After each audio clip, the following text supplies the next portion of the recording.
أعوذ بالله من الشيطان الرجيم. بسم الله الرحمن الرحيم. ثم بدا لهم من بعد ما رأوا الآيات ليسجننه حتى حين ودخل معه السجن فتيان قال أحدهما إني أراني أعصر خمرا وقال الآخر إني أراني أحمل فوق رأسي خبزا تأكل الطير منه نبئنا بتأويله إنا نراك من المحسنين قال لا يأتيكما طعام ترزقانه إلا نبأتكما بتأويله قبل أن يأتيكما ذلكما مما علمني ربي إني تركت ملة قوم لا يؤمنون بالله وهم بالآخرة هم كافرون واتبعت ملة آبائي إبراهيم وإسحاق ويعقوب ما كان لنا أن نشرك بالله من شيء ذلك من فضل الله علينا وعلى الناس ولكن أكثر الناس لا يشكرون. محترم سامعین کرام، سورہ یوسف سورہ نمبر 12 اور اسی صورت سے ابھی آپ کے سامنے آیت نمبر 35 سے لے کر کے آیت نمبر 38 تک آپ کے سامنے تلاوت کی گئی. اور اس سے پہلے کے درس سے جیسا کہ آپ کے سامنے بیان کیا گیا، آپ کو معلوم ہوا کہ یوسف علیہ السلام کے اوپر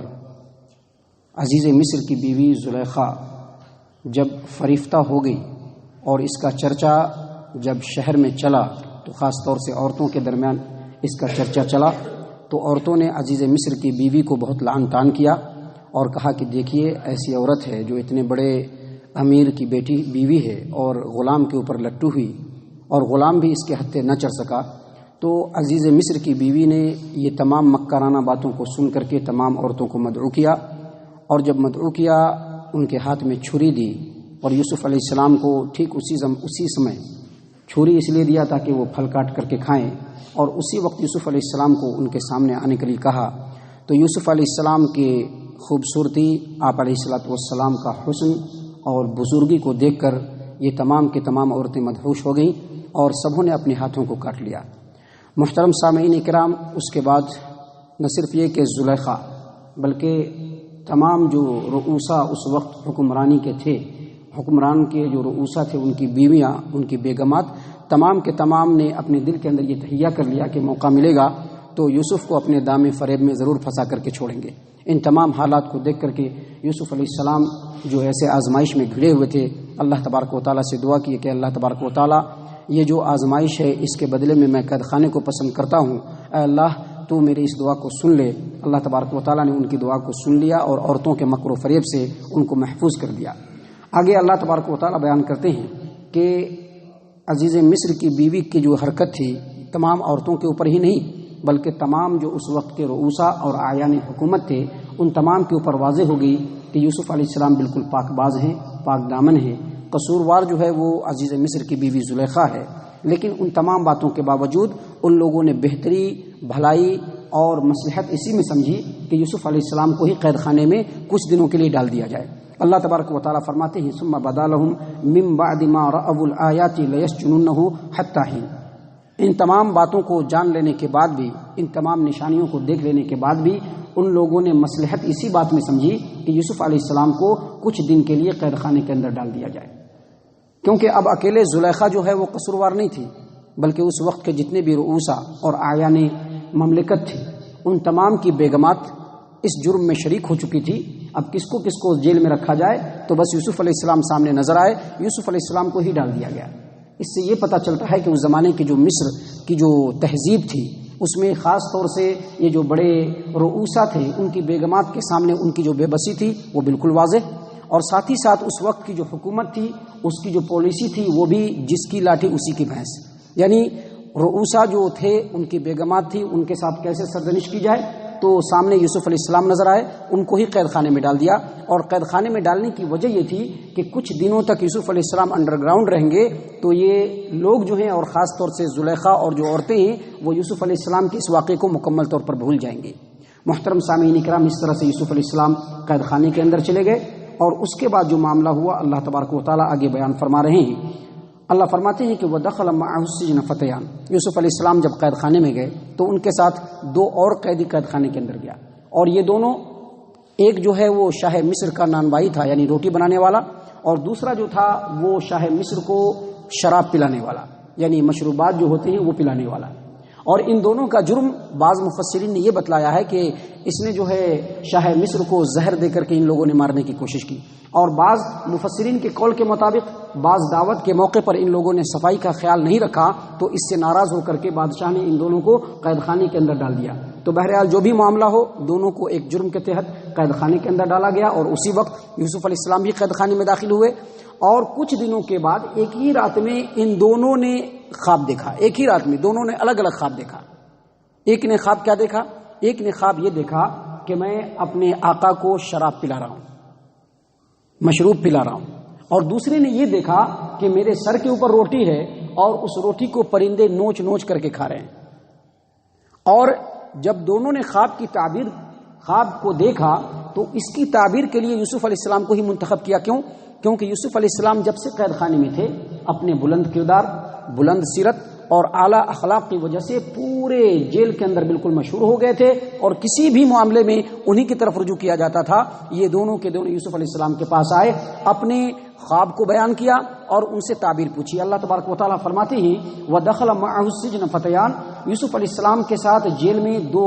نوجوان بھی داخل ہوئے اور دونوں قیدی تھے۔ قال احدهما، ان میں سے ایک نے کہا انی ارانی اعصر خمرا، کہ میں اپنے آقا کو شراب پلا رہا ہوں، اس کے لیے شراب نچوڑ رہا ہوں۔ وقال الاخر، اور دوسرے نے کہا انی ارانی احمل فوق رأسی خبزا تأکل الطیر منه، میں نے خواب میں دیکھا ہے کہ میرے سر کے اوپر جو ہے روٹی ہے اور اس روٹی سے پرندے نوچ نوچ کر کے کھا رہے ہیں۔ اور اس کے بعد دونوں کہنے لگے نبئنا بتأویلہ، اس کی تعویل، اس کی تعبیر، اس کی تفسیر بتلائیے۔ انا نراک من المحسنین، ہم آپ کو نیکوکار میں سے پا رہے ہیں۔ محترم سامعین کرام، جب ان دونوں نے یوسف علیہ السلام کے سامنے اپنے خواب کو رکھ دیا اور بتلا دیا کہ ہم نے یہ سب خواب دیکھا ہے، تو یوسف علیہ السلام نے خواب کی تعبیر بتانے سے پہلے ان کو چند باتیں بتلائی۔ اللہ تبارک و تعالیٰ فرماتے ہیں قال لا يأتيكما طعام ترزقانه إلا نبأتكما بتأويله قبل أن يأتيكما ذلكما مما علمني ربي إني تركت ملة قوم لا يؤمنون بالله وهم بالآخرة هم كافرون واتبعت ملة آبائي إبراهيم وإسحاق ويعقوب ما كان لنا أن نشرك بالله من شيء ذلك من فضل الله علينا وعلى الناس ولكن أكثر الناس لا يشكرون۔ یوسف علیہ السلام نے کہا کہ میں خواب کی تعبیر تو بتلاؤں گا، اور تمہارا جو کھانا ابھی رات کے لیے آئے گا اس کے آنے سے پہلے بتلاؤں گا، لیکن اس سے پہلے میں تمہارے سامنے ایک بات رکھنا چاہتا ہوں کہ یہ جو خواب کی تعبیر کا علم ہے یہ میرے رب نے مجھ کو سکھایا ہے، اور میرا رب جو مجھ کو سکھایا ہے یہ اللہ تبارک و تعالیٰ کا بڑا فضل و احسان ہے، اور اللہ تبارک و تعالیٰ کا فضل و احسان انہی لوگوں پر ہوتا ہے جو اللہ تبارک و تعالیٰ کے ہو کر کے ہو جاتے ہیں، اللہ تبارک و تعالیٰ کے ہی ہو جاتے ہیں، اللہ کے سامنے ہی جھکنے والے ہوتے ہیں، اللہ تبارک و تعالیٰ کی وحدانیت اور الوہیت میں کسی کو شریک ٹھہرانے والے نہیں ہوتے ہیں۔ اور یہ جو مصری لوگ ہیں یہ لوگ ایسے مذہب اور ایسے دھرم کو مانتے ہیں جس میں نہ تو اللہ تبارک و تعالیٰ پر ایمان وہ لوگ رکھتے ہیں اور نہ ہی آخرت پر ایمان رکھتے ہیں، آخرت کا انکار کرتے ہیں، جبکہ میں اپنے آبا و اجداد ابراہیم علیہ السلام، اسحاق علیہ السلام، یعقوب علیہ السلام، ان کے ملت کی پیروی کرنے والا ہوں جو اللہ تبارک و تعالیٰ کے ساتھ کسی کو شریک نہ ٹھہراتے تھے۔ اور تم کو میں بتلا دوں کہ یہ اللہ تبارک و تعالیٰ کا بہت بڑا احسان ہے کہ بندہ شرک نہ کرے، لیکن اکثر لوگ اللہ تبارک و تعالیٰ کے اس احسان کو نہیں جانتے اور اللہ تبارک و تعالیٰ کا شکریہ ادا نہیں کرتے۔ معزز سامعین کرام، آپ دیکھیے اللہ تبارک و تعالیٰ فرماتے ہیں کہ قال، یوسف علیہ السلام نے کہا لا یأتیکما طعام ترزقانہ الا نبأتکما بتأویلہ قبل ان یأتیکما،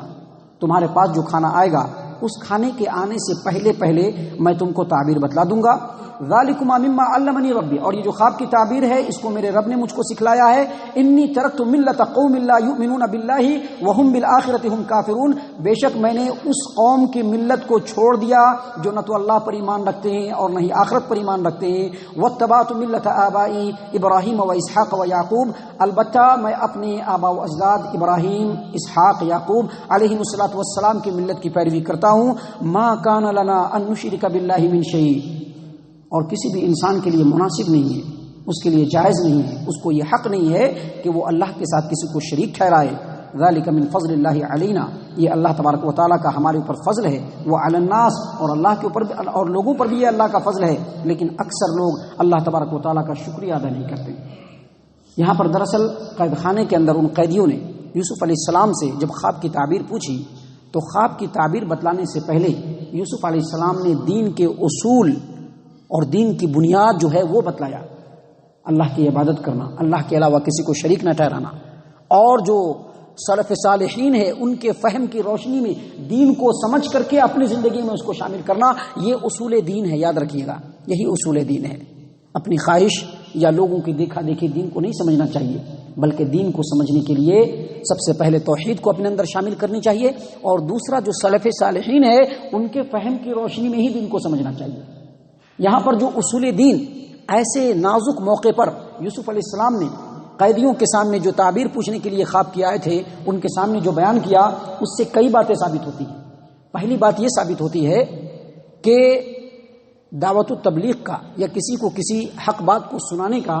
سب سے بہترین موقع وہی ہوتا ہے جب لوگ سننے کے لیے تیار ہوں۔ جب سننے کے لیے اگر کوئی تیار ہے اور ان کے سامنے جب آپ بات کو رکھیں گے تو یہ بات زیادہ ایفیکٹو ہوتا ہے، کیونکہ یہ جو دونوں قیدی تھے یہ خواب کی تعبیر پوچھنے کے لیے آئے تھے اور اس بات کا انتظار کر رہے تھے کہ خواب کی تعبیر بتلائیں، گویا وہ سننے کے لیے بالکل پریپیئر تھے، ریڈی تھے، اور اس موقع کو غنیمت جان کر کے یوسف علیہ السلام نے خواب کی تعبیر بتلانے سے پہلے ان کو اللہ تبارک و تعالیٰ کے دین کے اصول کو سمجھایا۔ اگر پہلے خواب کی تعبیر بتا دیتے اور بعد میں ان کو سناتے تو شاید سننے کے لیے تیار ہی نہیں ہوتے، یا پھر سنتے تو اتنا امپورٹنٹ نہیں دیتے۔ لہٰذا جب وہ سننے کے لیے تیار تھے اس وقت یوسف علیہ السلام نے ان کو اللہ تبارک و تعالیٰ کے اس دین کے اصول کو سمجھایا۔ دوسری بات یہ سمجھ میں آتی ہے کہ یوسف علیہ السلام کی زندگی میں بہت سارے اتار چڑھاؤ آئے، لیکن کسی بھی موقع سے اس طرح سے دعوت و تبلیغ نہیں کی جہاں پر جیسے یہاں پہ کر رہے تھے، تو اس کا مطلب یہ سمجھ میں آتا ہے کہ شاید یہی وہ موقع ہے جب اللہ تبارک و تعالیٰ نے یوسف علیہ السلام کو نبی بنایا، کیونکہ نبی بنانے کے بعد ان کو اپنی ذمہ داری کا احساس ہوا اور پھر انہوں نے اپنی ذمہ داری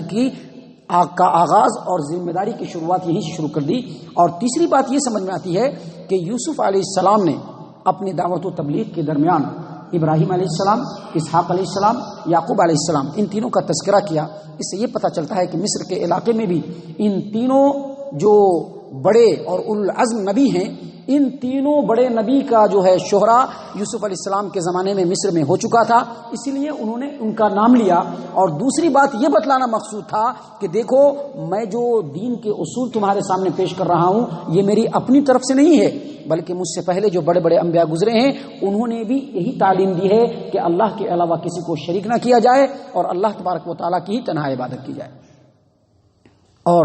آخری بات جو سمجھ میں آتی ہے وہ یہ کہ یوسف علیہ السلام کم و بیش 8 یا 9 سال قید خانے میں رہے۔ پہلی مرتبہ انہوں نے دعوت و تبلیغ کا کام یہاں پر کیا، اس سے یہ پتہ چلتا ہے کہ یہ اس کے بعد لگاتار 8-9 سالوں تک جیل کو ہی اپنے دعوت و تبلیغ کا مرکز بنا کر کے یوسف علیہ السلام نے وہاں پر دعوت و تبلیغ کی اور اللہ تبارک و تعالیٰ کے علم کو بلند کیا۔ محترم سامعین کرام، باتیں بہت ہیں اور ایک ہی بیٹھک میں آپ کے سامنے پوری باتیں پیش نہیں کی جا سکتی، اس لیے اب بات کو یہیں پر ختم کیا جاتا ہے۔ آگے کا جو واقعہ ہے انشاءاللہ کل کے درس میں آپ کے سامنے پیش کیا جائے گا۔ خوابوں کی جو تعبیر بتلائی وہ بھی بتلایا جائے گا، خوابوں کی تعبیر کے تعلق سے کچھ اہم ترین باتیں بھی آپ کے سامنے پیش کی جائیں گی۔ اللہ تبارک و تعالیٰ سے دعا ہے کہ اللہ تبارک و تعالیٰ ہم تمام کو ان باتوں پر غور و فکر اور تدبر کرنے کی توفیق عنایت فرمائے، ہم تمام کو اللہ اور اس کے رسول صلی اللہ علیہ وسلم کا پکا سچا فرما بردار اور متبع بنائے۔ اللہ تبارک و تعالیٰ ہم تمام کو صحیح معنوں میں مومن اور مسلمان بنائے، جنت الفردوس میں جگہ عطا فرمائے۔ اے اللہ ہم تمام کو جہنم سے پناہ دے۔ اللہم انا نسألک الجنہ، اللہم انا نسألک الجنہ، اللہم انا نسألک الجنہ، اللہم انا نستجیرک من النار، اللہم انا نستجیرک من النار، اللہم انا نستجیرک من النار، آمین یا رب العالمین۔ وما علینا الا البلاغ المبین۔